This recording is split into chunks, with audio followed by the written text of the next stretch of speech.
time of the week again. Prepare yourself for the surveyors of sauce, the sultans of spaghetti, the whispers in your ears. Ladies and gentlemen, welcome to the What's Your Spaghetti Policy podcast. Now, here are your hosts, Alex and Jacob.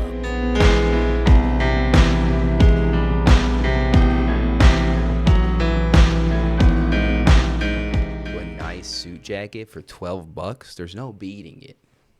This guy knows. Yeah, but it's not my style though. I think that I don't think we lean into our own styles enough as human beings, and I think there's always just this you get put into a box sometimes, like if you work for a corporation or if you work for a university you can get away with more things. I feel like I feel like you can, they sort of lean into the eclecticness of, especially in the way that we'll get to it and like what you do. But I like this, like the polos and like dressing fancy and like pants. Dude, I hate pants. Like I hate pants. I wear shorts all the time. Like it's 20 degrees outside, shorts. And it's like a running joke. It's like, oh, there's always that one guy. I'm like, hoodie and shorts, man. Like that's me, and like a hat. Like that's me. It's my style. Jacob likes to dress up a little bit, and like that's fine. I just like dressing up, not to look good, but just for fun. I don't necessarily. I don't know. There's a weird stigma in society that like if you look a certain way, then you must be a certain way, and I'm all about fighting stigmas and just like it's like judgment based off of like oh, you look a certain way, so you must be this way. It's like you got tattoos, you're unhireable. Get out of here. Well, yeah, we're starting to, society's slowly starting to, move away from that. But like, just a case in point. So I went to a metal show the other night. Like Schiek, I'm a huge metalhead, but like I don't look like one. Like I don't wear the black. I don't have the chains. I don't have the skull tattoos. I don't have a vest. Like I look like I look a basketball player. It's what I look like. It's how I dress. Because I played basketball like majority of my youth and stuff. So like I just adopted that into adulthood. Some people call it lazy. I dress for comfort, whatever it is. But like I was in a room full of like hardcore like metalheads, and like I don't fit in. Like I felt out of place, even though like I could like run circles around these people as far as like musical like history and like the history of metal and all that sort of shit. Because it's whatever. But like it's like I don't look like I belong. And that has been my entire thing my whole life, whether it's intentional or not. I don't look like I belong here. I don't look like I belong here. It's like I play video games, right? But like I'm not a gamer. Like I don't like tags. We're all gamers on the inside. Yeah, but I don't like labels, man, because it's just like all those labels that are from society come with like derogatory notions, or like, oh, it's like a preset of like, oh, well, you do this, so you must be this way. It's like when you meet parents, like my daughter plays softball, so like you always have to mingle and you have to do all these things and like school activities. First thing people always ask you, well, what do you do for a living? And it's like, why does it matter? Who gives a shit how I make money? Because like once I tell you what I do, you're going to go ahead and assume all these things, even though like you don't know me. Like I don't give a shit. Like it's a paycheck. You know what I mean? Yeah. And that's like the Swiss Army knife of icebreakers, like for starting a conversation with, oh, what do you do? It's like, why don't you just ask me about the weather?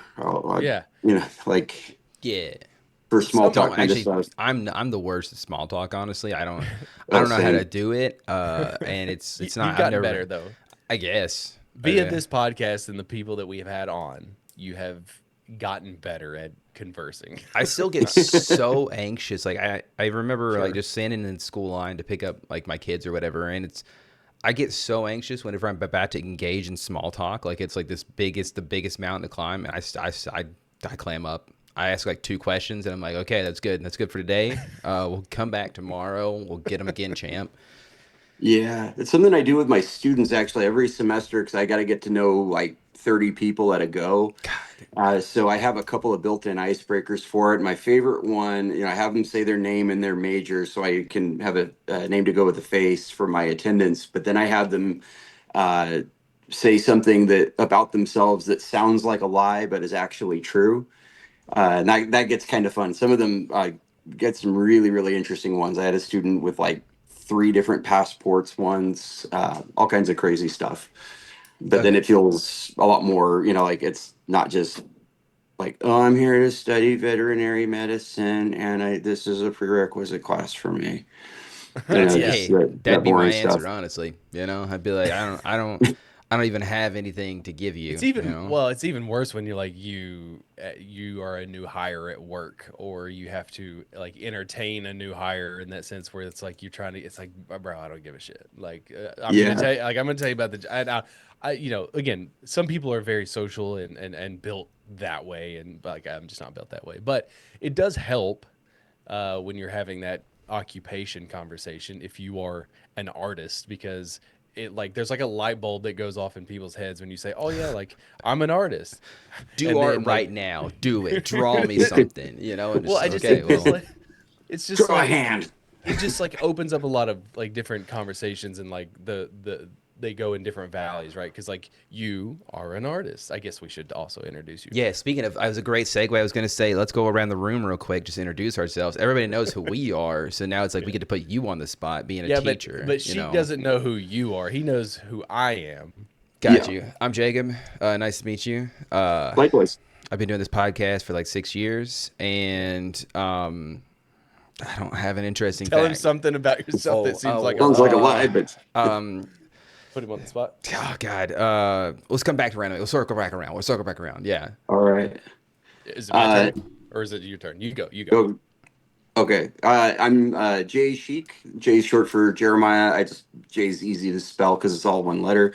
I'm a comic book artist, illustrator, and art professor. And something about me that sounds like a lie, but is actually true. On my 6th birthday, on the day, I pulled the sword out of the stone at Disneyland.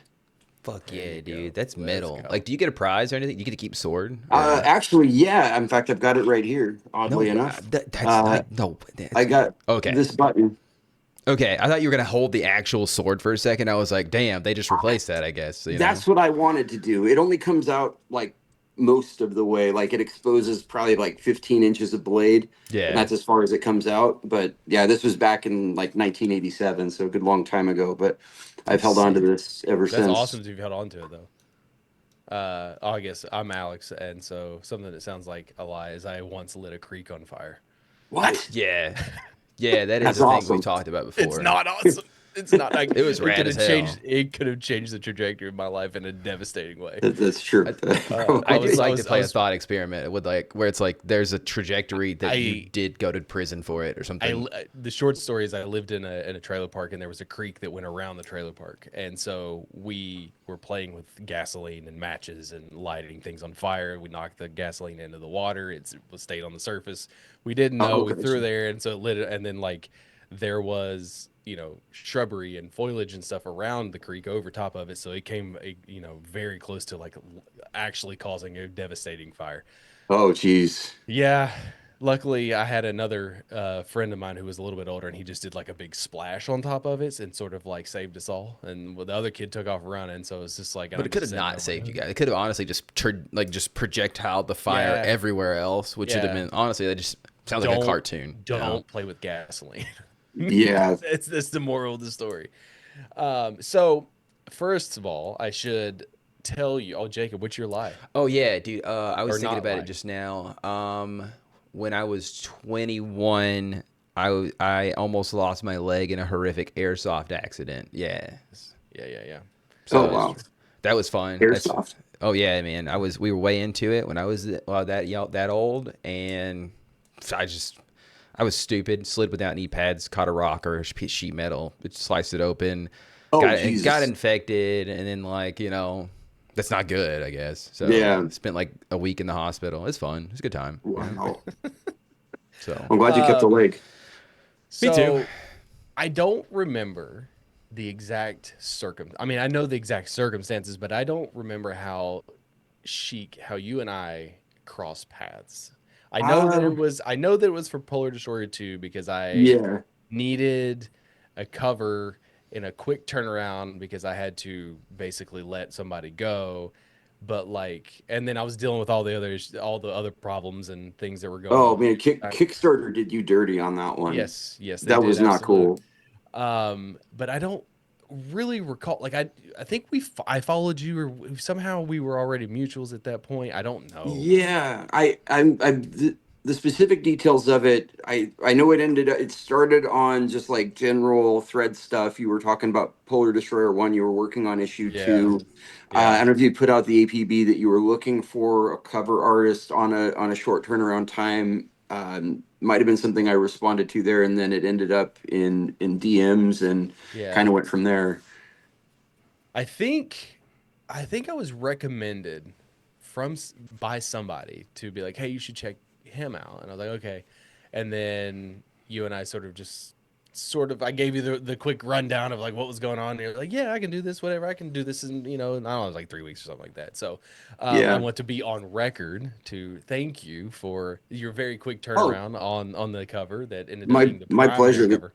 That's still one of my all-time favorite covers I've done. I love that one. I'm really pleased with how that came out. Yes, I was. And what's really funny is, so when you like, when in my experience of working with other artists and stuff, like some of them are very specific. Like you say, hey, this is what I got.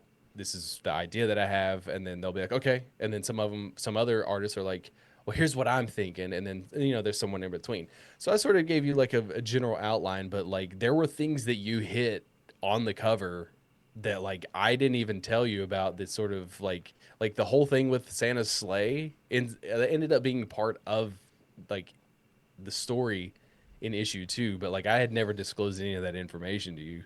But it was you, I guess you were just natural, like, well, okay, like they're gonna be like metal reindeer or whatever, and like this, that, and the other. So but like you turned it around, and dude, it's great. And people seem to really like drawing a cybernetic polar bear. Oh, I it's guess, fun. yeah, It's a lot of it's fun. not something that like many people get to do. So like when I like discuss with people are pretty enthusiastic about it. So I think the only thing I was told you is just like the eye, like there's only like 3 or 4 things that like are like consistency purpose, but like I have noticed that a lot of people struggle to do the ears correctly on a polar bear. People like to Mm. make them pointy, and they're not Oh yeah, pointy. that throws it way off. Then you got Yeah. something that's yeah. It's like, is that a pit bull? Like, what is that? Yeah. So, I just again thank you so much for the quick turnaround on that, and Oh, and my the kind words that you have said since receiving it, and helping me out. genuinely my pleasure. That was a good time, and like it's one of those comics that just feels very much in that vein of like the best indie comics, where it's a fun idea. It feels like an absurd idea, Yeah. but there's just this like raw power behind it, and it's like you can't not love something like that. Well, I appreciate it. I don't take compliments well, but I'll just let it sit there and just That's die good. inside a little All bit. right. Fair enough. So take us back. Are you, have you stayed in that state your whole life? In Idaho? Yes. No, I didn't no, want to God, dox you, but you said God, yes. no, no, no. Okay. I grew up in So you California. moved there Okay. voluntarily, is what you're saying. It's like, I, He's on the run. yeah, I mean, I haven't stayed voluntarily, but yeah, Okay. um, it was an interesting time. Give me 1 second. My cat is you're trying You're good. to. You're good. good, Go man. right It's ahead. honestly Right. like it's par for the course, honestly, because like Hey, dude. I love it. That's good. I love. I feel like we have a genuine like podcast where just, people are allowed to be themselves. Like I hate. I think I've always wanted it to we're be harkening back to like what podcasting should be, which is just like conversation. just conversation. Yeah, Just it's Sorry about just that. no, I you're grab my good. coffee too. Absolutely. That's okay. It's like Absolutely. yeah, this guy gets it. It's like 7 o'clock, Um having a cup of coffee. It's wonderful. 100%. so take us I mean, back I could just to sit down after this and fall immediately to sleep Yeah, too. dude. So Hell yeah. I can't, not if I have coffee this late, but I typically stop drinking around 11. This sounds bad. mm, Like, don't take it out of context. Not drinking out, drinking coffee.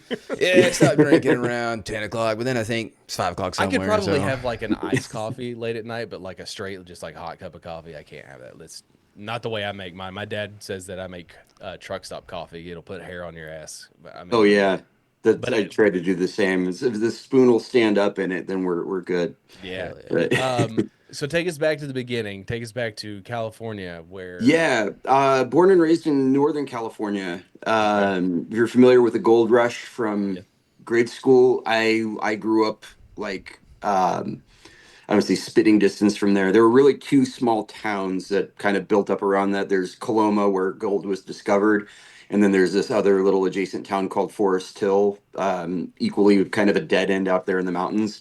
And that's where I lived until I was about 21, and then my parents moved to Sacramento area, and then a few years later, I ended up moving to Southern California to do school stuff. I met my wife down there. We moved to Italy for a year, came back, and kind of settled down in Southern California for the next 10 years or so. And then 2021, we sold our place there and did our move to Idaho. And it was in response to a few things. It was just she wanted to own property and have animals, and a lot of that stuff is just California has so many I was about to different say, regulations. And yeah, sounds like a very expensive place to like have animals and stuff that as well as owning property in California. Like I've heard, yeah.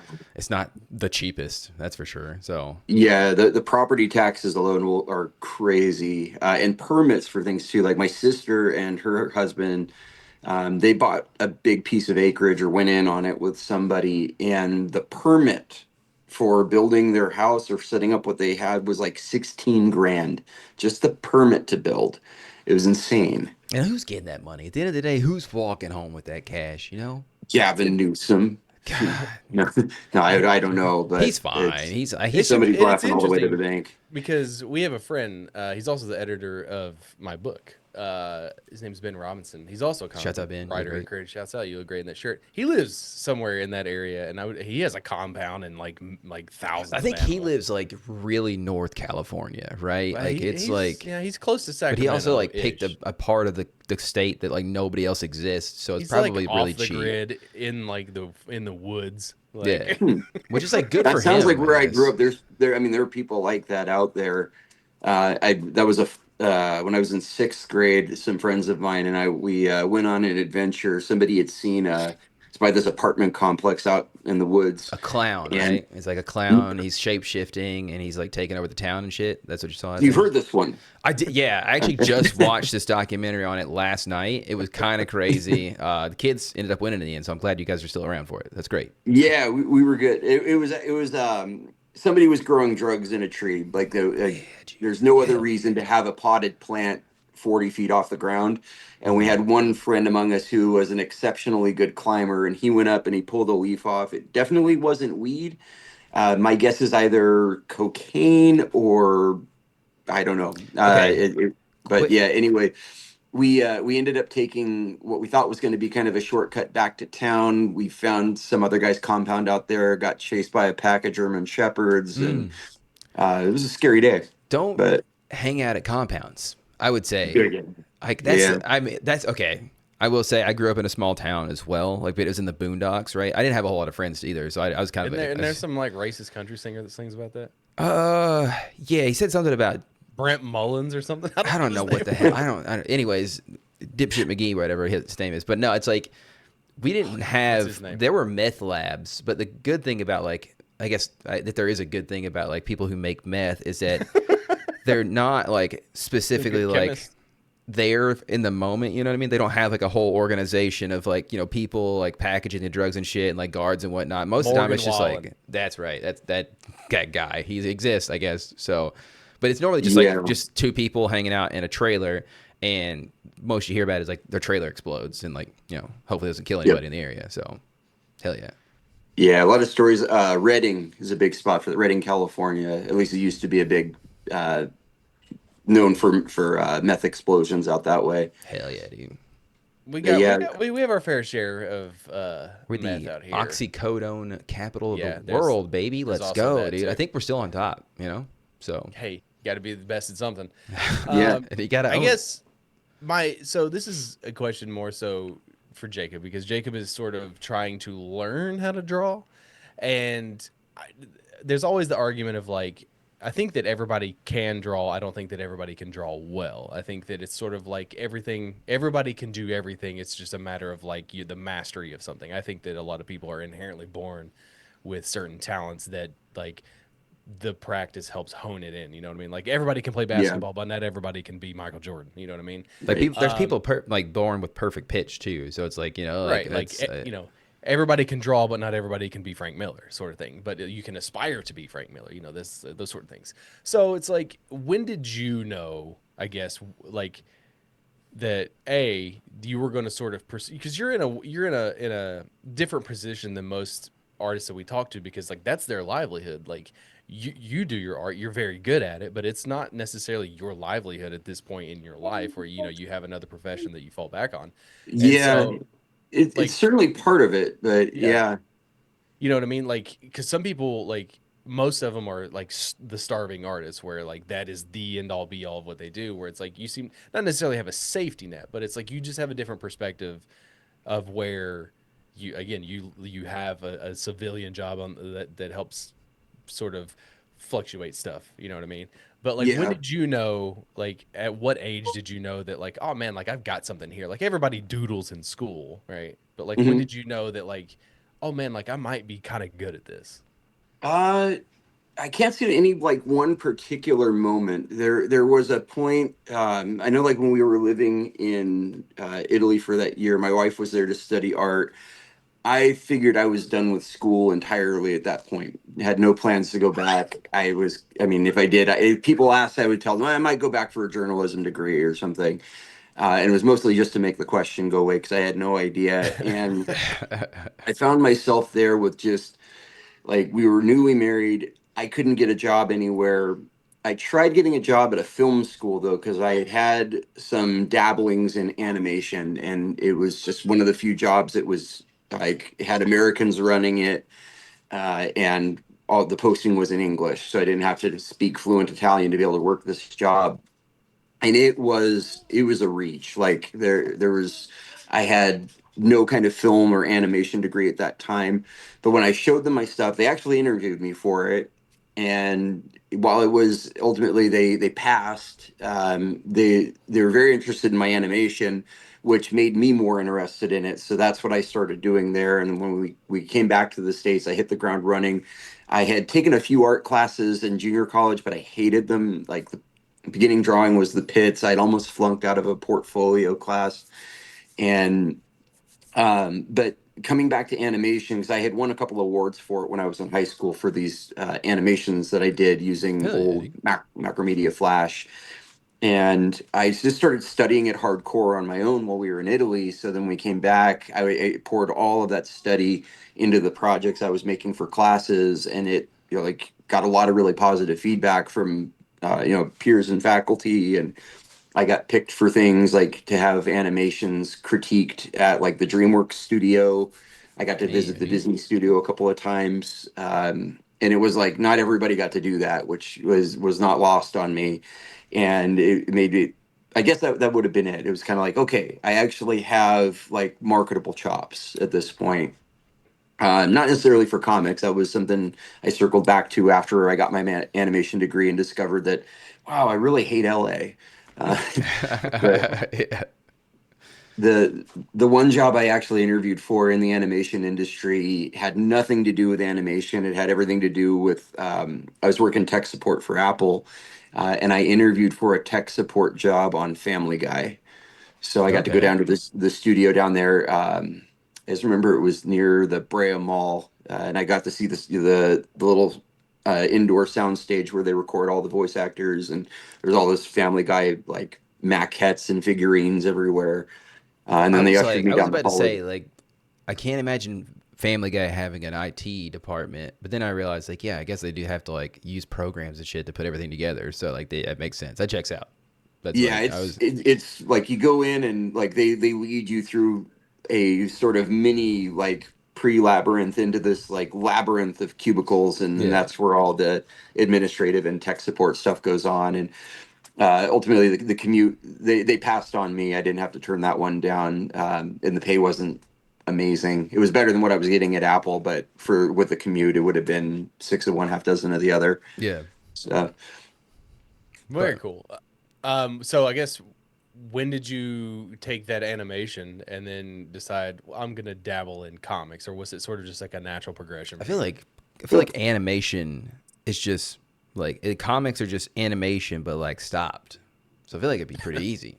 Eh, yeah, there's definitely some similarities to it. Animation, like in storyboarding, especially for like TV, you're practically a keyframe animator on that stuff because they take those storyboards and ship them over to India or Korea. Sorry, my daughter's No, invading. You're good. again, you're You're good. good. It does not matter. You're We all got right. kids. We know. Yeah, we Uh, absolutely get it. but then the animators over there will use the storyboards basically as keyframes, and then they'll just put a couple of in betweens on them. Uh, but I've always loved comics. Going back to like 8, 9 years old, I've always had a fascination with them. I'd wanted to get into comics before, like when I was in junior college. I didn't know how to make them. I was a chicken or the egg kind of question because it was like, okay, I'd have a story idea in my head, then I'm like, wait, do I draw this or do I write it? And if I write it, how do I write it in such a way that I can draw it later? Okay, what was the Uh, answer to that question? it was actually a bit of both, at least Okay, for me. I do occasionally script my stuff, but it's usually more for something to hand to a letterer. gotcha. What I found works best for me though is for the story side of things, as I will write it out as prose first, like I'm turning this into a novel. And then that lets me really unpack the characters, their motivation, the setting. I can test ideas that I wouldn't necessarily be able to do in a comic. And then, having written that, um, just getting the draft and the story out is usually all I need. Sometimes I'll look back on it just to see what I've written if it's been a while. Hmm. But for the most part, from that, I'm able to kind of extrapolate just the key scenes and visuals that I'm going to need, and I can say, okay, this part I don't need to know about his bad relationship with his mother-in-law. He's just a grumpy guy. I can draw that, Okay. and then it just kind of, Because that's where I I guess, always get stuck. Like, it's like in my dealings with art and like writing and whatnot. I don't do anything like other than just like hobbyist or whatever. I'm not out here like you guys like create comics and shit, right? But it's like my brain is So always like, passive aggressive with it. where do I go with all of it? Because there's so much to like any like you can watch 100 YouTube tutorials and it's like they're all like obviously to get better at art. The number one thing that I hear everybody say is like just draw, and it's like you think you're Mhm. drawing enough, draw more, and if you think that's enough, draw even more, and then it's like okay, and then it's like with story writing and whatnot, it's like do I take classes, do I go and do this and that, and it feels like there's so much that I don't know where to go with it. But then it's like I don't know, and then it's like a case I by think case basis, and it's I think like you're subconsciously convincing yourself not to do it, so that that's you I don't mean have that to is deal with too the part of it. failure. I have obviously like what struggle with ADHD and whatnot. And it's like you're constantly trying to like just distract yourself enough so you don't have to sit down and do something. And so like there's like Yep. yeah like so then it's like what part of that is the issue where it's like I'm just thinking of all these things and I just need to just do it because my brain's trying to come up with reasons not to do it so it doesn't have to like struggle because like I don't Yeah. like the struggle. Who Yeah. does? Am I right? Could absolutely identify with that. I didn't find out I had ADHD until a few days after my 39th birthday, and it's been like I told my wife then it changed everything and nothing all at once. Like it didn't do anything Yeah. about the past, but it's like I finally had a map that explained this geography that I'd been lost in my entire life. And then I use things, like the bullet journal. That kind of thing helps me a lot with keeping sort of task oriented when I need to. But I think with whether or not to take classes for writing stories, things like that. Like my first impulse when I get into something is like, okay, are there books about this? I'm gonna just go out and buy all the books about this, Yeah. and Learn then how I to get the read. books, and it's like, okay, I've got all this knowledge, and then I don't really read any of it, or I'll skim it. Okay, I got cool. I'm glad I'm not the only one. I can't read. Okay, I know it's a joke partly, but it's like I struggle to read so hard. Like it could be the most interesting book, and if it doesn't hit me in the right way or doesn't hit my brain the right way, it's like I can't, oh I can't do it. yeah, you know? I'm. I own thousands of books. I've read maybe dozens. It's Hey, comic books count. yeah, Yeah. absolutely. And those are the ones I've probably read the most of. I've got a big shelf of books behind me here. I'm seeing what I can grab. So I got a couple of Japanese mythology books, Hell yeah. Hell yeah, like dude. Barnes and Dude, Noble mythology's bargain so section cool, so stuff. I get it. I understand. Like I could be able to read that too. It's like, yeah, it's super sick. It's an This is a interesting. really fun one, right? This one I actually have read a lot of. The Dark Side of Japan. Like this has some crazy stuff in it, including like black magic spells and just Dude. Dude, God. really cool shit. There's a thing in here for how to make a coup. which is taking a cauldron and then you just put in like every kind of poisonous, deadly little critter you can find: scorpions, poisonous spiders, snakes. Feels like kind of Um, like self-explanatory. Like, how do you want to like, yeah, it's like just put all and the then bad stuff into a you one thing. well, what's cool is you know, like you put it on like a low heat or a simmer, and you let Mm-hmm. them fight in there. And then once the fight, you know, you hear the fighting stop, you pull the lid off the pot, and the creature that emerges, the winner basically, is the coup, and it has all the like the poison like power energy of all Dude, the that's other critters it's conquered. that's how we need to decide our elections right there. That sounds like a good idea because then it's like only the best and brightest is coming out of that cauldron. So, Yeah. I mean, we already elect fucking skeletons anyways. Might as well just I, li- you know. So I I'm gonna like to get cut up your political. jib. I don't need to like get political or anything, but yeah, it sounds like a great idea. It sounds like fun. So that Yeah, your perspective is interesting because like if you think of an idea, you then go out and search for everything of that idea, right? yeah. It's like then I at least own the information. I have access to the Do information, even if I you don't have it all in here. is there not a concern that you may like eventually kill your own idea because you're like, well, this has already been told. This story's already happened. Oh, that's how that happens a lot. Okay. Mm-hmm. Yeah.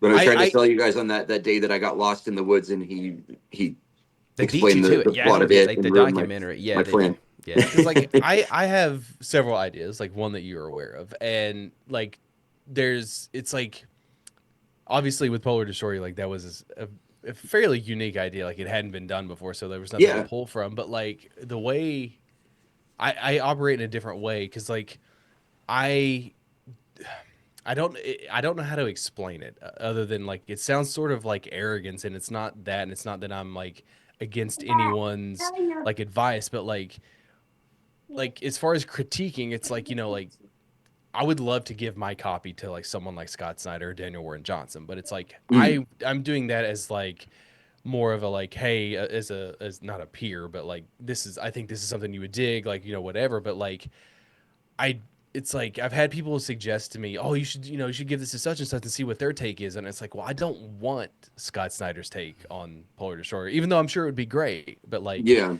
I have a hard time because I'm obviously like influenced by a lot of things. That's where a lot of things come from. I think we're all naturally influenced by things, but like Absolutely.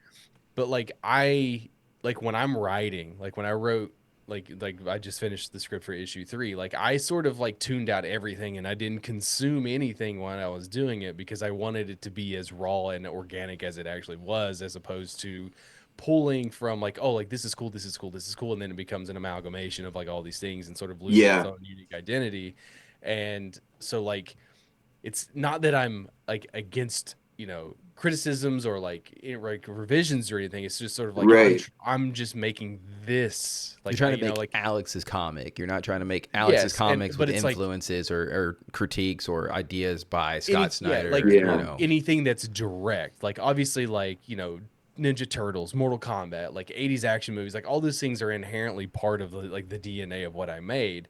But I Yeah. also don't like I think that there especially in Marvel movies lately, you get a lot of fan service where it sort of like becomes a hollow thing.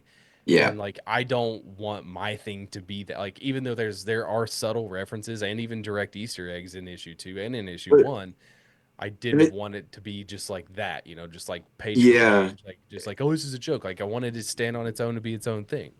And I think there's this kind of unspoken thing with that too, that, you know, if you accept that person's feedback on it, now it, whatever you do with that feedback, whether you use it or not, it's like now a part of the story is belongs to them. They have their mark on it. It Yeah. becomes and it's not like you know, collaborative in a way that you've invited. You're familiar with Charles Schultz, the guy who did the Peanuts cartoon strip. Mhm. He was notorious for that. People would come to him and say, "Hey, Charles, I got this great idea for something Snoopy could say in the strip this week," and Schultz would say, "That's wonderful, but you better not tell me because I will never ever use it." Yeah. Yeah. He's like, best bet is to not tell me and then just keep reading the strip. And maybe one day I'll have the exact same idea you had. And there you go. But if you tell me, I for sure will never, ever use it. I think that like the big two, I think Marvel and DC, like their writers and creators have sort of that policy as well. It's sort of like, well, don't say anything, don't give us anything, that don't pitch us ideas, because then you run into Yeah. like illegal things where like some person's like, well, I told Scott Snyder, 17 years ago about what it would be like to have an absolute Batman, and then then you fall into this whole hole. So like, Imagine a Yep. Batman, but he's like super gritty. Like, yeah. yeah, like It's like like- Yeah. I get it, but like obviously like that's the great thing about comics is right, like is like I don't think there's any right or wrong way. There's no like formula thing. And like I did a podcast, I don't know, it's like a month or so ago, and they were asking me like what I had done beforehand, and I'm like, nothing. Like I'd never written a comic book before in my life, and I just decided to do it. And I've never read any how to write comics. I've never write the Marvel way. Like I never did any of that stuff because I did not want my thing to be that. Like I wanted it to be what it was. Yeah. And whether it's the right way or the wrong way, regardless, it's my way. You know what I mean? And I think that there is, and I know that you can speak to this. Like you talked about how, when at an early age you wanted to do comics, but you didn't know how. It was like the chicken or the egg. You don't know how to get into it. Well, now it's 2025. We're privileged. There's so many ways, so Yeah. many avenues to make comic books, but therein lies the problem, because it's so accessible and because it's so much easier to do, quote unquote, that now the I guess the goalpost has been moved, because now everybody can just say, "Well, I'm an indie creator." It's like, yeah, you are, but like it makes it even harder for people to do it the right way, because everyone's always out looking for a grift, especially lately, Yeah. dude. Like the indie comics the last couple of years has been like insane as far as grifting is concerned. Yep. And then people are just like, you know, it's admirable. I know how hard it is to make a thing and to be able to fulfill it and see it all the way through. Like the amount of work, and how much work it takes to make a fucking comic book. Like it is Yeah. unreal. And like when I'm at a table and I'm telling people about like my journey is a little bit of an outlier, because I don't think that anyone goes through the amount of stuff at the same time. I mean, I think everybody goes through their own things. It's not that easy, because if it was, everybody would do it, right? But Yep. I think that like it's not necessarily naive, but I think that people just don't really, even though comics are like a huge important part of American culture, I don't think people realize the like what goes into it. And people just think, oh, like you write some words out, you script a story and you hand it to an artist and like you're done. And it's like that Yeah. is way oversimplifying what it is. And like now with all of these avenues, it's like you can be confident in yourself, you can be confident in the work you do, but it's like it seemingly is harder now to get eyes on your project and the things that you do, because everybody can do it, right? So Yeah. it's There's like just so much out there. there's so much, and there's a lot of good stuff. There's a good ton of great indie stuff out there, but Oh yeah. I think that, like we're also in a weird part, like economically, people are, especially from an entertainment perspective, like we talk about it all the time of like, well, shit's not the way it used to be. And I think they're like, it's a blanket statement, but it's also true. Like obviously comics, like as me specifically, I look back on the 90s very fondly, even though like I understand the criticisms and the things that people say like, oh, the 90s, whatever, but like I lived through the 90s comics. Like comics were huge. You were Oh there, yeah. like we've never touched that heights of, we're, I mean, like Absolute Batman's sort of like an anomaly. Like what it's doing is like absolute, no pun intended, it's a juggernaut. Yep. And like it just like I saw where issue 1 is getting its 10th printing. Like dude, that hasn't happened. Oh God.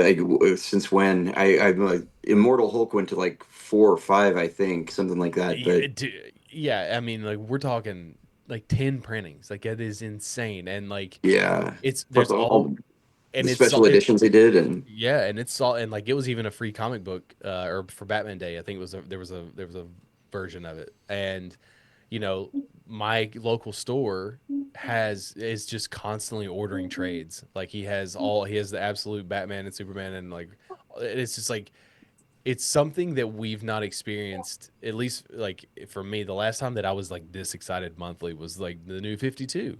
Like when they, Yeah. Oh, that was especially the Snyder's Batman run on dude, that Court of I Owls is so good. Yeah, absolutely. And like that was the last time because I was in college when the New 52 started, and I had gotten out of comics and sort of done things digitally, or I would pick up trades Yeah. every once in a while. Like I stopped doing like floppies, and that it got me back in the shop. And then like once that ended, I sort of like fell off again. I didn't like rebirth whatever, but it's like people word of mouth has helped like with Absolute Batman, right? And so like people Yeah. pick it up and like it has become this thing, and it's like people. Even if it's not good, like Batman and Spider-Man are always in the top 5 every month, no matter what. And it's like because people go with what's comfortable, people go with what they know. It's just like the familiarity of stuff. And Yeah. I my personally, I have had a lot of luck in person selling things and being like, oh, like if I go to the shop and the shop still has some on the shelf, and I'll be like, oh, I did that, and people are like, oh, that's cool, whatever. But like, Yeah. dude, like Twitter is useless these days, and it's just like I don't think there's a right. I don't think there's like a definitive answer of what to do or where to go. But like, I don't know what to do or where to go in order to get people to get eyes on my thing. I mean, you know, I'm kind of in the same boat. I've in 2018, I was speaking with well, I can't think of his name now. Marco Finnegan, comic book artist, and he lived in the same area as me in Southern California. And I got two pieces of advice in the same week from two different comic creators. One of them was one of my professors at Cal State Fullerton, Kit Seaton, and she gave me the advice that there was no reason why I couldn't be pursuing professional opportunities while I was still in school. And then Marco gave me the much more practical advice that I should look for paid work on Twitter because that's where he got the vast majority of his paid work. And I put up a couple of pages that I had done, said I was available for paid work, and within 2 weeks I got two paid jobs. And I've just been kind of snowballing it since then. But now that Elon bought it, it's X. It's just I useless. yeah, there's a couple of people from the old days I still talk to on there, but for the most part, I haven't gotten a paid job from Twitter, and God, I can't remember when. And Instagram was never the place for it. I tried there at the same time to see. So I've been trying to lean more into like, and I'm always there. I'm always the last guy to get in on it. So if you see me doing it, it's probably safely dead. Uh, but I got into TikTok this summer after I swore I'd never touch it, and Hey, I've I've been been there. I get it. posting. I get I it. do daily Transformer drawings I on was about to there. say I've seen your shorts because I got rid of TikTok and YouTube Shorts aren't much better, but like I've been seeing you on you do your watching your YouTube Shorts occasionally there. They scroll across Oh, thank you. whatever. Oh, they're great. I absolutely love it. I because I feel like it's such a good picture into what the process is like as well as far as like especially mapping out each pages. And I was gonna ask like with the Transformers run you're on, it's like the Western theme Transformers essentially. Is Yeah. it? So is it officially sanctioned by Transformers? They reach out to you and they're like, hey, like here's a Not even a little bit. okay, hey, that's all Yeah, good. It's all that good. yeah, that would be IDW these days. yeah. They have the license. Image does to some extent too, because Image reprinted all of the Right. Marvel It is. Yeah. Yeah. Transformers books in Yeah. that Daniel Warren compendium. Johnson, and now it's Robert Kirkman, right? Yeah, I think is Kirkman. I think he's writing it. And Dan Moore is drawing, if I'm not Yeah. mistaken. I don't know Uh, how Skybound works with Image because it's the same. It's like they're the same company, are they not? they are, yeah. It's an imprint, kind of like Vertigo was to DC. Is my impression of it. Gotcha. Okay. And they also have Top Cow. Yeah, I think Top Cow was Mark Silvestri's. it is with the Uh, darkness. he was when he Witchblade. left Wolverine in the '90s. That was like the most devastating moment for me. And then realizing, I oh, love they the darkness. which one? The darkness. Oh, the Darkness. I don't know if I've read that one. Yeah, Is It that one of looks his? it looks it rad. is. It is. It It's looks really Jackie cool. Estacado. It like spawned from Okay, like Witchblade. okay. The I'm gonna have anime? to Yeah. look into that. I Well, hey, after I read a little bit of his Cyber Force, and then sometime around '96, I just completely lost track of him. I watched a couple of interviews with him recently, but a weird plug, but he just got back on the darkness with issue number okay, 1 that started in December. I know that like weirdly you don't live next to a comic book shop, which like that's just insane to me. I got to Um, drive out of state for yeah. that Jeez. is I can't. I have like 4. We have 4, and like We're like, Yeah. we ain't shit here. You know what I mean? Yeah, it's a cultural desert up here. Yeah, what is it like in Idaho? Like, we'll get That back was to another we'll, question I had. yeah. Yeah, What's it like in Idaho? I do want to plug never his been. I want to plug his comic We'll too, though. we'll go we'll get back to that. Let's take Yeah, a break. I want to know about Idaho. it's interesting. It's a lot of retired people up here. It's like Okay, Okay. I can see that. the town we were living in. Actually, that's the other thing that sounds about me that sounds like a lie, but is actually true. The house that we bought, did not know this until after escrow had closed and we bought it. We were one ridge over from Ruby Ridge. Uh, Damn. there's Okay. still people I would run into on a regular basis who knew Randy Weaver, Like and that the Ruby Ridge. Oh the Ruby gosh, Ridge. that's the Yeah, compound, right? That was stormed by the. I think it's stormed. No, it was yeah. it was just a guy in his cabin. It was messed up. There was some entrapment there. Like they had entrapped him into making, I guess, a sawed off shotgun for somebody, and then some marshals came out to, I guess, collect him, and they ran into his 14-year-old son, and a firefight ensued. The 14-year-old got shot, and then Randy Weaver held him off for a What few am I? days. I His remember. pregnant wife got shot. It was awful. I remember Like hearing about that on the news. Like I would think I was like, oh, when did that happen? You 92. 92, yeah. What am I thinking? What I event am I thinking of where the government like it was a cult? Branch the Branch Davidians down in Waco. Waco, That was Texas. Yeah, okay. the one. I was Ruby Ridge. I feel like God, there's so many events, dude. I don't even remember. Okay, Ruby The, Ridge. Okay, there's Waco, and there's the one that happened. I don't know. It was like in one of these towns where like they wanted to take the guns or whatever. I don't know, man. I don't. There's so many things, So, but anyways, yeah, so you're the next the door to where this happened. the Waco one had the best jokes. Like, how many Branch Davidians can you fit in a VW Bug? Two in the front, two in the back, and two in the ashtray. yeah. So, Uh, like, what's the temperature right now? it is in the 30s. That's It's not bad. supposed to Okay. snow I tonight. I want to say like Idaho is probably pretty close to Tennessee. It's probably colder, obviously, but like Not even remotely close, my that's guy. probably Like, pretty close. We're pretty sheltered by the Rockies on one side, and then They even got but their own set of like mountains. my first winter up here, we got like, I mean, just on the ground at one time, close to 3, 4 feet of snow, not like all in one fall. This season, though, usually we have a lot more snow by now. Right now, there's nothing out there. We've had one snow where I'm at here, and we moved to an apartment in September, so I cut my commute in half, and we're not on the ridge Mm. anymore. I'm actually in civilization, which has been nice. Um, and yeah, we got like maybe 2 inches. There's supposed to be another 2, 3 inches coming tonight, I guess. But it's been mostly rain. It's been pretty warm in the 40s this week. I will say Idaho outside of potatoes. potatoes is like I don't know anything else that happens in Idaho. Like I just know there's potatoes there and like it's a place that we almost moved to when I was like 5 years old. Like my parents had to choose between Tennessee and Idaho and they were like Tennessee sounds better than Idaho, I guess. I don't know how they arose at that decision, but that was the decision that was made and so here we are, you know.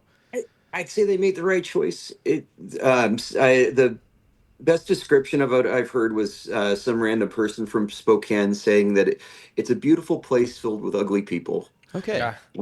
There's, Well, Jacob should have moved there then. Damn, I should have. I would have yeah, fit right in. I've been like an Idaho 10 for sure. So, most of the people when you look around look like they could have just gotten out of county lockup. Like Wow. it's like the same there's place. Tennessee and Idaho could be the same place, I honestly. do feel yeah. like, what's the closest like big city for you? Is this For me, would be Coeur d'Alene. That's where I work, where the college is at anyway. Besides that, then there's heading east or west into Washington. There's Spokane there. okay? Like as far as like bigger metropolitan areas, Coeur Is d'Alene's it kind of spread out. It's not like a big city per se, but now is Compared to where you Idaho live, it is. yeah. Is Idaho like yeah. big Mormon country too or is it like I It's don't know Utah. like is it Up here at Seventh Day Adventists, there's a is I ton think of them up here. are they There the are same some thing? Mormons, I don't know anything about them. I'm sorry. but southern Idaho is very, very Mormon. I mean, almost like Utah, basically. Have you seen Napoleon Dynamite? Of Yes. course. Yes. That was shot in southern Idaho. Okay. Damn. So it's very deserty down there. It's hot. dry and very, very. In fact, the director of that is Mormon. I always thought that like Mormon and Scientology came about like in the same era, and I always forget that Mormonism is like such an old religion that Brigham it's Young, like dude. it's been here Yeah, like a long time, but it always has that 150, 160 years. it It's always been has that or vibe of longer. like being part like where Scientology was is like I don't even Scientology's like what Well, 100 years old or something now. I don't know how old it is at this like point, but Utah's entire history is predicated on like Brigham Young, and Yep. basically they all moved out there because they thought it was their like Zion. yeah, it was like Yeah. Pretty much how it their started. promised land or something of that Yeah. nature, you know. And then it's like I got Joseph Smith, and he saw the tablets, and like nobody's allowed to look at the tablets except for him. And even though like he was literally a con man, it's Yep. insane to me. The whole I'm not maligning Mormonism. You guys do you, okay? But it's just like the whole thing is just like kind of like wacky. It's kind of crazy Oh, story, you know. yeah. I can't, They're all religions kind of like are like that, but legitimately the nicest people you will ever meet. Like I've yeah. never met a mean Mormon in my life. I one of my first jobs was it was this mini golf arcade water park place in Northern California. Mormon owned and operated. You knew who was Mormon because none of them worked on Sunday when we had like this skeleton crew doing the whole thing. Hmm. And I got to cater one of their family reunions once, and it was like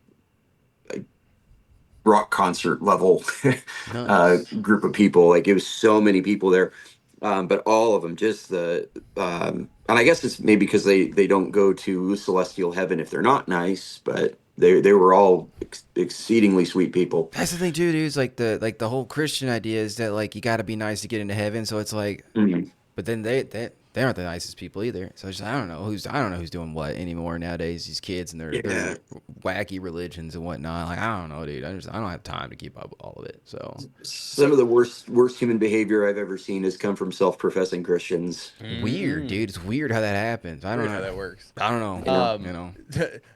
to get it back on rails, like so yeah, you're doing Transformers, right? You're doing yeah. Transformers on No, well, I should this is say a passion doing it project, on right? TikTok. Yeah. I'm careful to label it fan art, so I don't get like if you're trying to sell Transformers art without having the proper licensing. It's a There fan are fiction. I licensing get it. agencies I could probably contact about that, but I just haven't. Um, Yeah. but yeah, I got into the Daniel Warren Johnson's Transformers right around September. I used some birthday money and picked up a couple volumes of the new Image Run or Skybound rather, and those are just a lot of fun to read. And Daniel Warren Johnson's art is always a treat to look at. So I was kind of playing around with his toy box a little bit. And And you're a then kid of the '80s too, so Transformers hits Yeah, for you, right? big See, time. Yeah, like I guess like Masters of the Universe is probably up there for you. Masters of the Universe, Thundercats a little bit. I wasn't really allowed to play with that because of the sorcery element. In fact, Masters of the Universe, I came home from school kindergarten, first grade, and it was the height of satanic panic. And my mom had chucked all my. I had Castle Grayskull, everything, oh Oh, all of it man, dude. went in So the you were a garbage. victim of satanic panic. That sucks, man. I'm Yeah, sorry. That's I like still have this guy. This is a vintage '80s Transformer. he survived. Okay, nice. nice. Yeah, dude. Just found him again tonight. I can't remember his name. That's like Yeah, Gorgatron. I see, don't know. I won't lie. I grew up I watched Beast Wars. I remember being way better than it was when I tried to rewatch it a little while ago. But the movies were what like were my love for Transformers, like the ones with Shia LaBeouf, all right? And like You oh just also yeah. like Gundams too. Gundams. Oh god, I love Gundams so much, man. I have like all around or whatever, but they're like uh any giant mechs. I'm realizing because like Zoids was a big thing when I was a kid. Going to school, I would get up at like 6:30, 6 o'clock, and watch Zoids at like 6:30 a.m. on Toonami. It was like right before it went off air. But like I don't know. I think the movies are good. I think they hold up. Are They're you a big fine. GI Oh Joe yeah. guy? Oh, GI Joe even more so than Transformers. I Really? had a bucket full. Yeah, I still have a couple of them around here. My son took most of them, so he has like my fourth version Snake Eyes. I lost a ton of them too, which sucked. I had the first and second version Storm Shadow, and sometime when we were in Southern California, moving from a rented place to the house that we bought, I think they ended up in. My sister in law was living with us for a while, and I think they ended up in one of her boxes when she moved out, and probably got tossed. But yeah. My local comic book shop is called Snake Eyes. Oh, Um, nice. it's so like because like I appreciate He-Man and Masters of the Universe and GI Joe and Transformers. Like I like the thing from the '80s that stuck with me would have been TMNT, but that didn't hit for me until the '90s. Mm. I'm a kid of the '90s, so like do you remember the first like comic book you picked up? I do. In fact, it was TMNT Adventures #7. I still have it. That's Uh, awesome because yeah. I don't remember mine. I do know that I was introduced to Batman the animated series first on TV, and then Okay. X-Men the animated series, and Spider-Man the Yeah. animated series, and Teenage Mutant Ninja Turtles. And it wasn't until after the fact that I realized that those were comic books, and then I went into the comic book store the first time, and then like that's just when it started. I don't know. I'm like what 4 or 5 years old, so like I wish I could because I have like a really weird specific memory, but that's one of those memories that I don't have. Like Mm. I don't know the first comic book I picked up. But like my dad used to take me to like the old like Holiday Inn conventions where, people had long boxes and shit. And so like Oh, that's, yeah.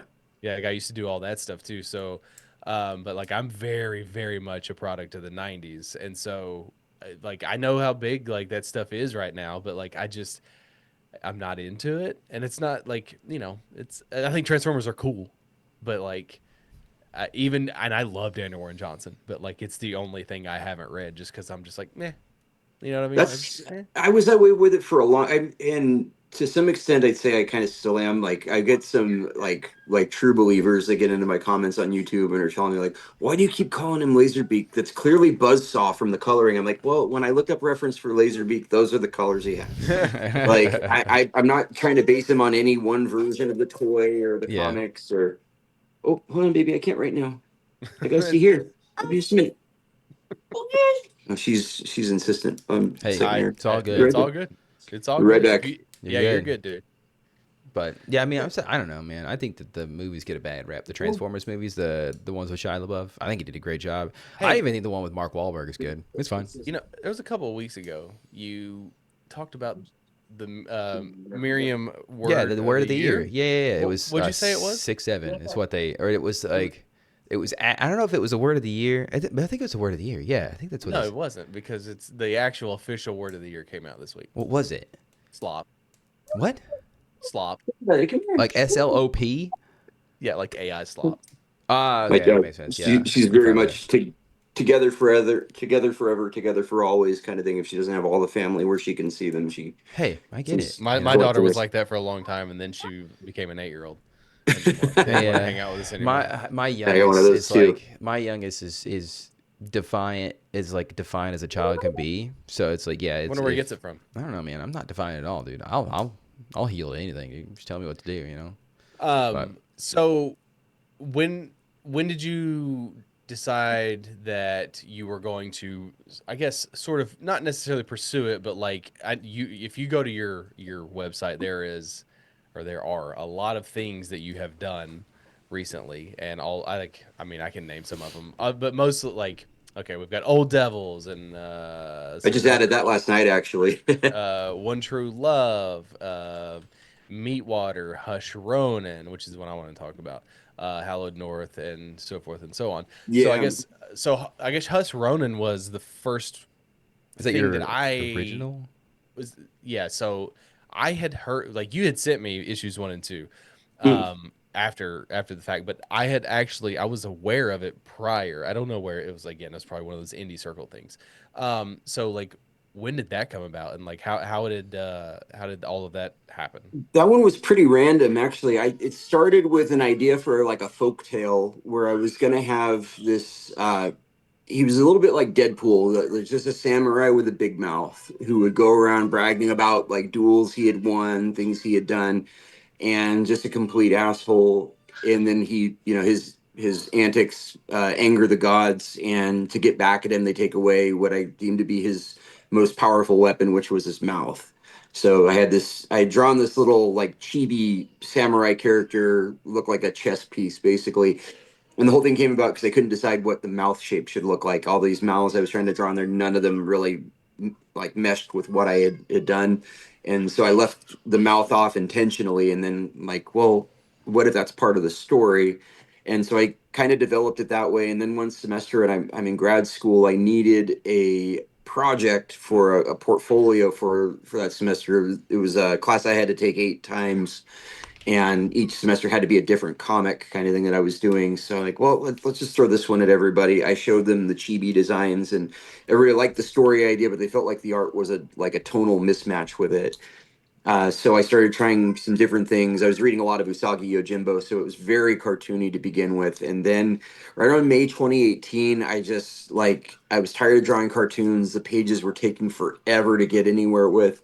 I just did some very scribbly, inky, it's kind of the style I ended up becoming known for, these very rough edged, but more realistic kind of characters in like a Kurosawa movie kind of thing. And that just I turned out like 5 pages in 3 days. It was amazing. I just came out of nowhere. So that's when I started developing it into more or less what it became. But it's been through probably 4 or 5 different versions of the story. Now that original with the gods getting mad and taking away the guy's mouth, completely gone. The only thing that remains really is the title. Hell yeah, Interesting. dude. The nine-tailed fox. I Um, see Kitsune. Hell yeah. I only know Yeah. Kurama. I only know Kurama. That's from Naruto. So that's It my version of the actually, nine-tailed fox. the Kitsune and his the guy that he pairs up with is this Ronin samurai turned Buddhist monk named Ume. And Ume, when he left he voluntarily stopped being a samurai. He melted his swords down and had them recast as a Buddha statue, and he carries it around in a sack and uses it as like a bludgeoning weapon. He's my favorite character. I'm like, I wish I had just done that. Like, Hell yeah, you dude. still that can. feels way more compelling to me. That feels like an offshoot of Hush Ronin, where you're like, hey, let's wander around with this guy for a little bit and do some comics Yeah, about him. Yeah, actually, I did absolutely. drew a few pages recently that are just Ume, and kind of getting into his story, how he meets Kitsune, and then I've got a whole backstory for Kitsune, and where all these like yokai and different monsters are coming from, and how Ume ties into that, I and I also also found a way to love yokai tie as well. to So yeah. I got another book called Astronaut Ninja that was my first web comic, and I'm tying it into that as well. So it's this whole like Ronin-averse, I guess. Roninverse. Yeah. I mean, yeah, you got to connect everything you these better go ahead days. and trademark that now, though. Get that out there. It's already on the pod, so don't Yep. worry. We got you covered. Um, if I so my limited knowledge, because I looked into trademarks and copyrights, because I did again, like when I did issue 1 of Polar Story, I didn't know, but apparently you you have it by default. So like there's a paper trail. Once you create a product, a Mm. tangible thing, you own that name. Now you don't own it outright. So like there would have to be there are legal avenues that have to be taken if like Yep. somebody Netflix can't just be like, well, we're gonna make this. Like you have to be paid for it because it is your work of art and they have to pay you because there Yep. is a trail.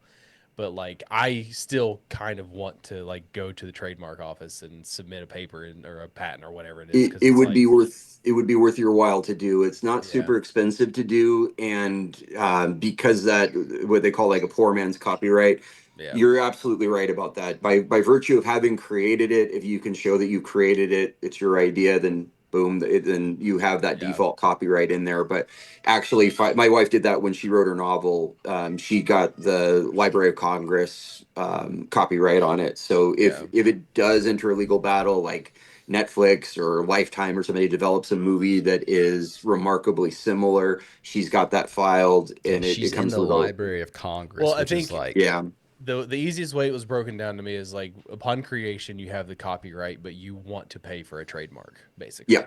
It's Yeah. basically because the trademark is the second layer of like you own it all, whereas like the copyright you own basically in my stance I would own the comic book and the characters, but the trademark it would umbrella everything.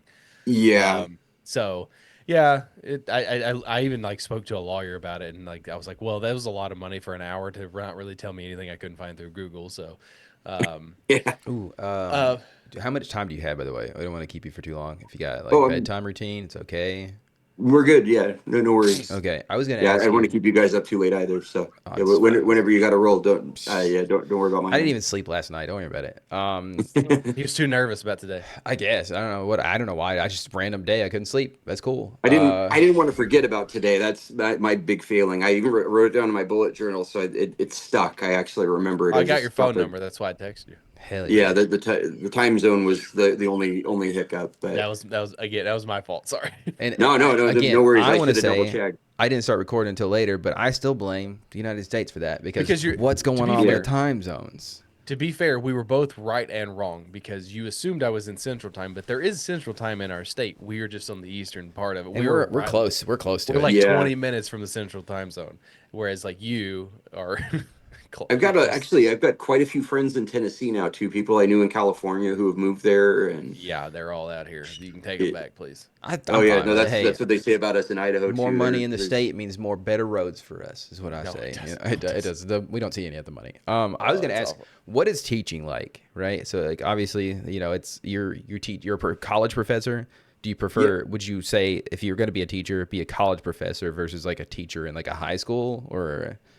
Yeah, I mean it suits me very well as somebody with ADHD who is very resistant to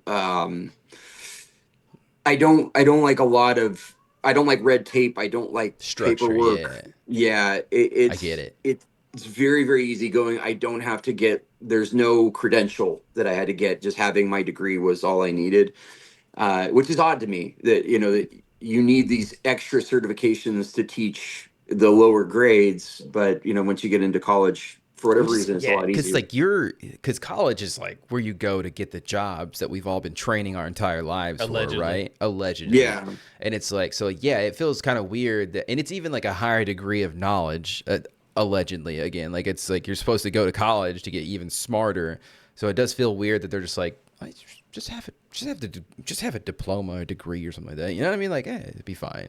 So yeah. but It took me a while to get past my own like there's a lot of imposter syndrome that comes with it. Because when I started teaching, I was still a grad student myself. I got hired on as what's called a teaching assistant at Cal State Fullerton in for the fall semester of 2018.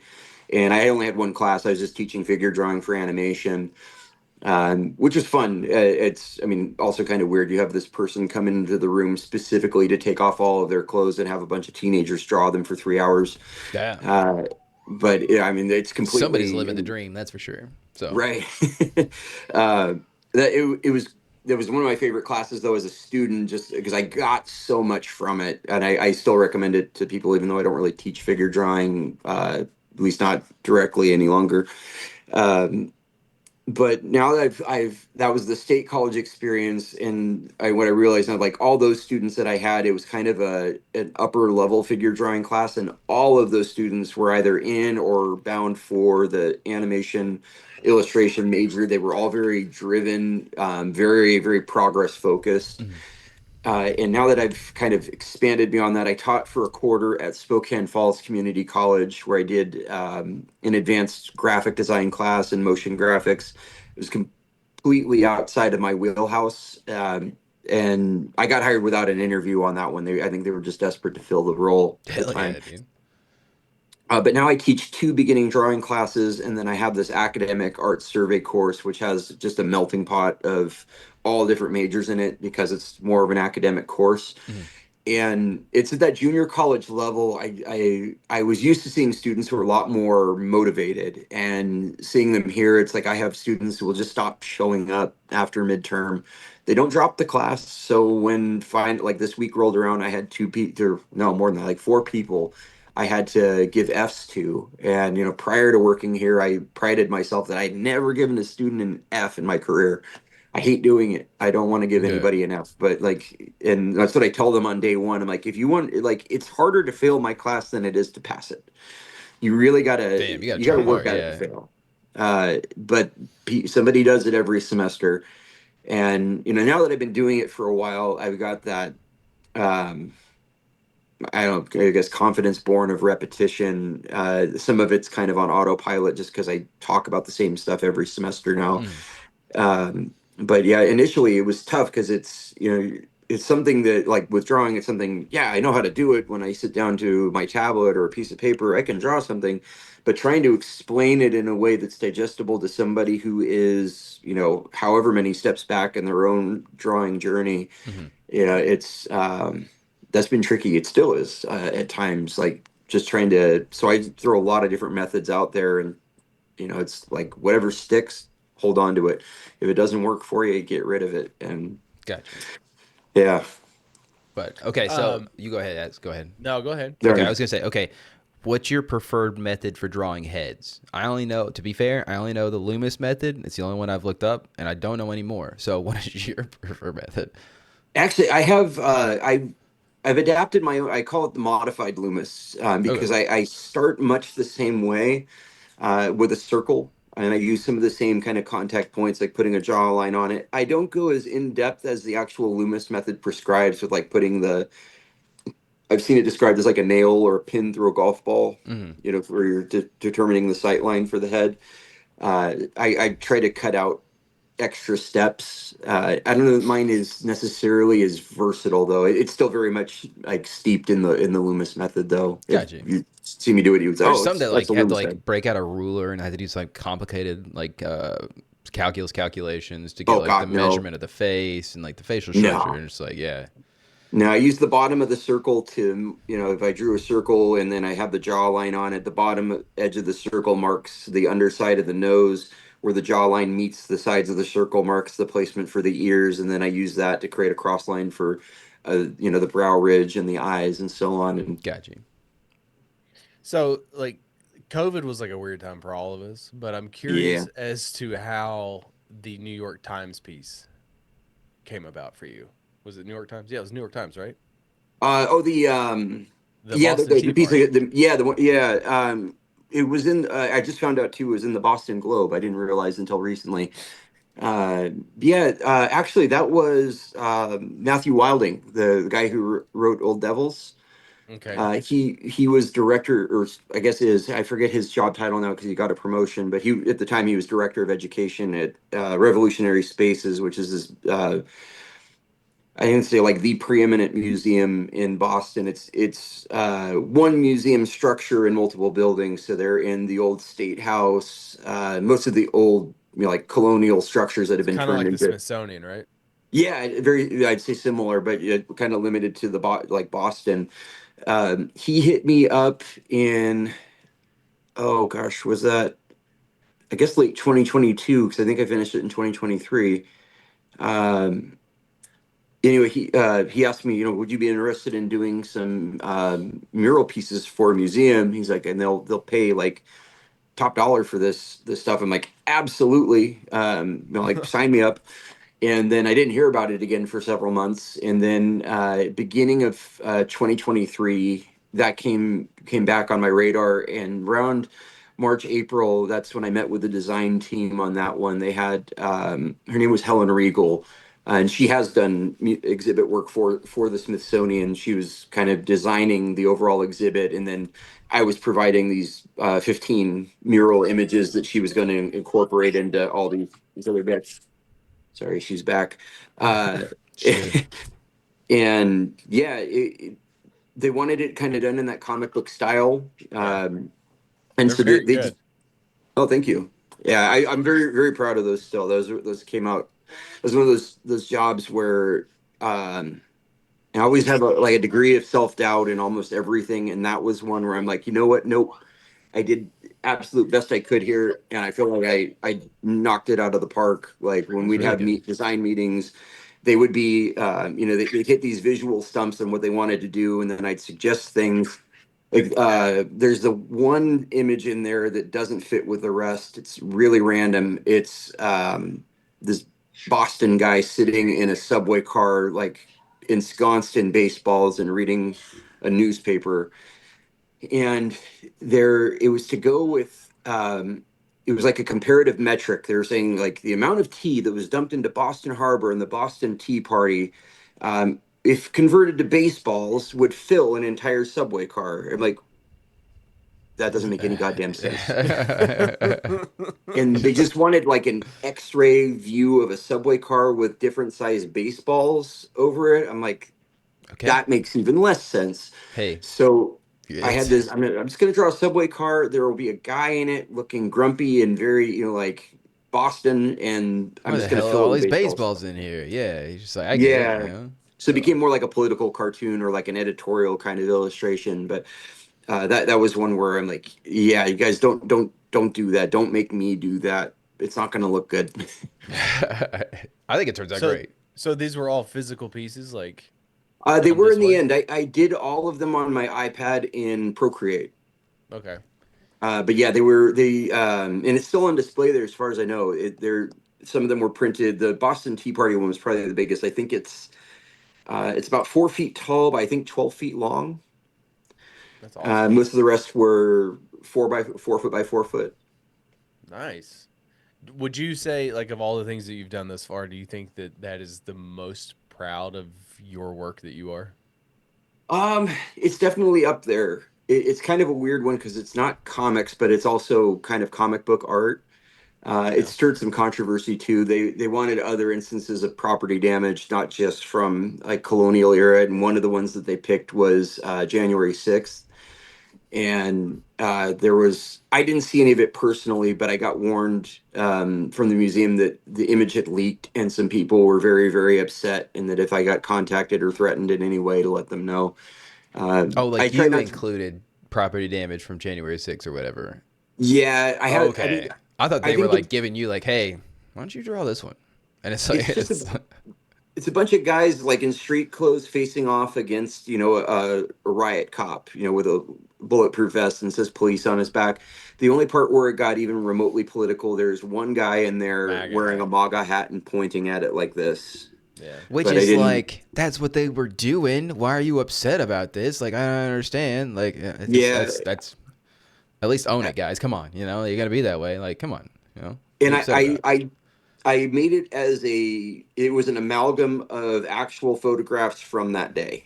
So Mm-hmm. it wasn't like I invented anybody doing anything that they weren't, and I did my best not to make it very partisan. Like I wasn't Yeah, trying like to make hey, fun of this is what anybody. happened. This is the event. Here's a picture Yeah, that I drew of the event based on the pictures that I've seen of the event. Yeah, and right. this seems stupid. Yeah. Yeah, Do you the oh, go ahead, sorry. no, go ahead. Sorry.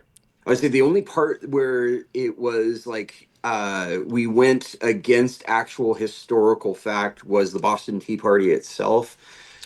In that the people who did the Boston Tea Party were, dressed like Native Americans for it, like took off clothes and had, feather headdresses and things like that. And they had me scale that back and put them more in like regular colonial garb so that it wasn't as pronounced. And it was just because of the optics of it now versus, the historical accuracy.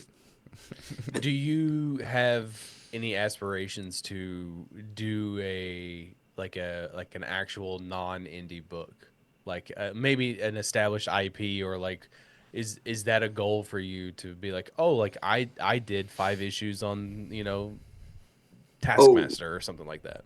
yeah, there's Rocketeer is probably the one I've done the most about, and Transformers now. In fact, Transformers probably caps Rocketeer by a wide margin. But if I could, I would love to do. I would absolutely love to do something in the Hellboy BPRD universe. Uh, that's one of my all time favorite comics.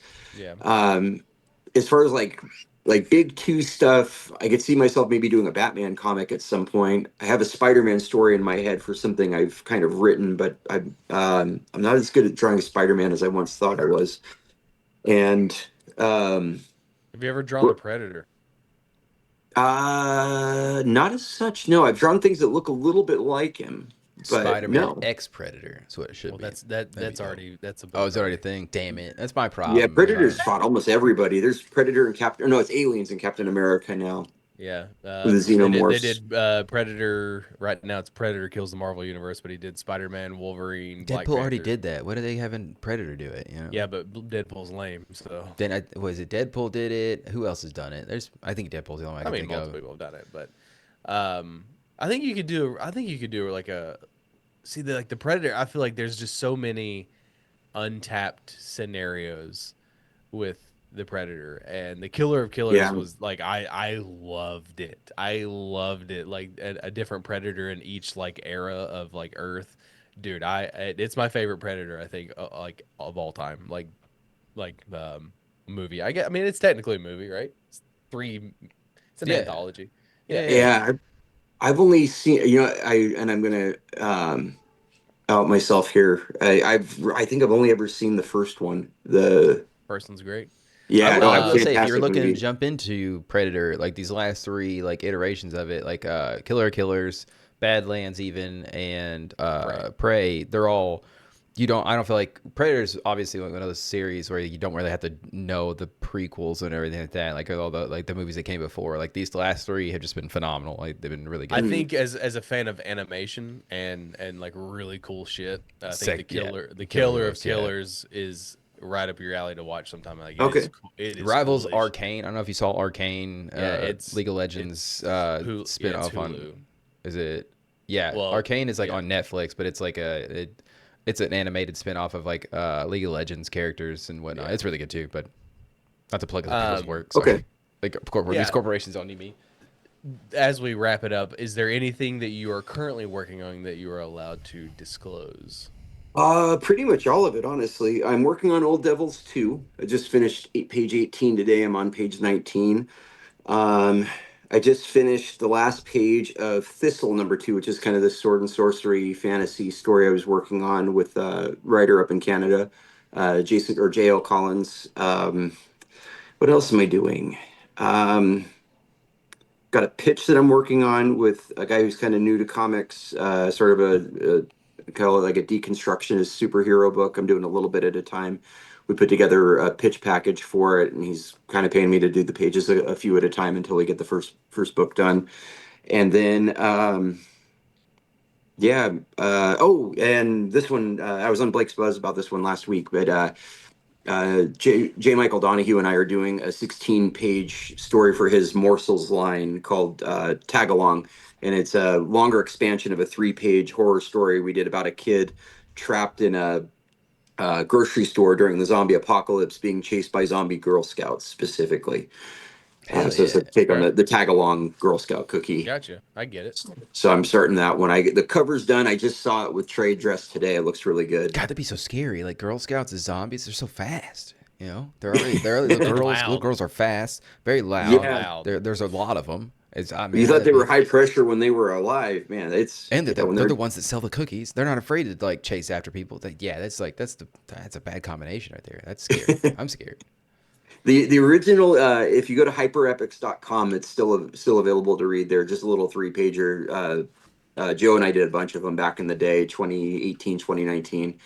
A couple of them, at least 2 were zombie stories. We did that one, and then last year we did. It was our very first collaboration. Another one called Together Forever, and it was the original was about this guy who's you can see he's mourning the loss of his wife at the beginning of the story, and you realize, oh, his wife has been turned into a zombie, and then one day he just leaves the door open, and his reanimated corpse of his wife comes in, wanders upstairs, and eats his throat, and he gets to rejoin her. Huh, that's sweet. Honestly, in the Yeah, end, that's very You sweet. know, if that's a way to go, then that's a way to go. I think, yeah. yeah, Oh man, that's the worst thing thinking about like zombie movies now or the zombie things in general is that like I don't want to eat my kids. You know, I don't want to be the reason. yeah. But if my Yeah. kids turn, they're more than welcome to eat me, dude. Just kill me. It's You like know? when a kid bites you, man. That hurts, and that even when it Yeah. doesn't break the skin, just the thought of like something actually like taking a chomp out of like, oh no, Tearing Yeah, the thanks. especially flesh. kids' teeth. They're so tiny and like they Sharp. dull. I think they're are they sharp? Nah, they're dull, dude. I get bit by Oliver bites me all the time. Dude. It doesn't break the skin, so it's not that sharp, right? Yeah. So, where can people find you these days since Twitter's dead? I am on TikTok. I'm on YouTube. I'm still occasionally on Twitter. I'm on Blue Sky. I try to keep it all the same to make it easy. It's all under Sheikopedia. Mm-hmm. And then try as I'm at, I'm trying to get my website a little bit more updated. So I've got a bunch of the Transformer stuff up there. I don't really have anything from the Western that I've been doing now for a little over a month. But I'm basically telling this Transformers Western story one day, one frame at a time. And I just added Old Devils up there last night also. So there's a good sampling from both issue 1 and issue 2, which is still in production, but should be uh, ready in the early part of next year. You haven't updated your blog since August of No. 2019. Yeah, I think I was the last one I remember writing about in there was probably talking about Shanghai Red or something. I can't remember. Uh, Let's go to the mall. oh yeah, yeah. I was working at a mall back then.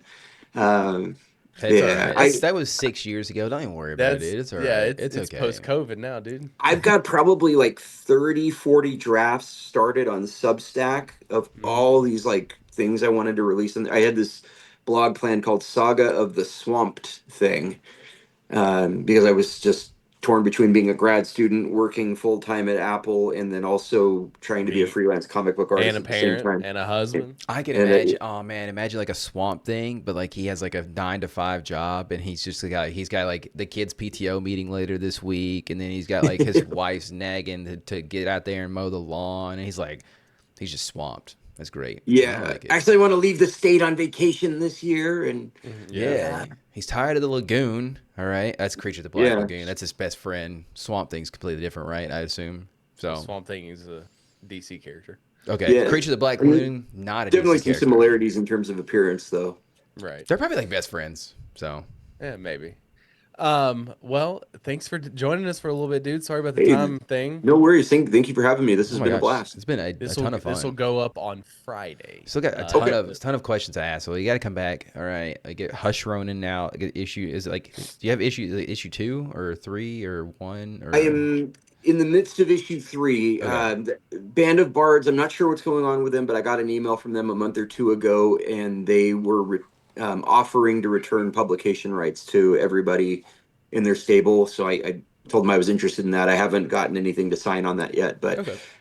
it's the full creative control of that will soon be mine again, and I'm looking into some options of either a webcomic or releasing it on Amazon KDP Very or something nice. along those lines. All right. Yeah, there's a potential crossover of Hush Ronin and Polar Destroyer somewhere along the way. Yeah, I'd love Maybe. to. Yeah. All right. Actually, Astronaut Ninja might be a good one for that. I mean, at least for something that would like ready made, but I'll probably fit it. Yeah. But anyways, any Parting final words. parting words? Oh gosh, I don't know. Oh, I like yeah. struggled to say It's words. all It's right. late. It's late, dude. Yeah. The only one that ever comes to mind is the first step to recovery is admitting it's not really a problem. It's beautiful.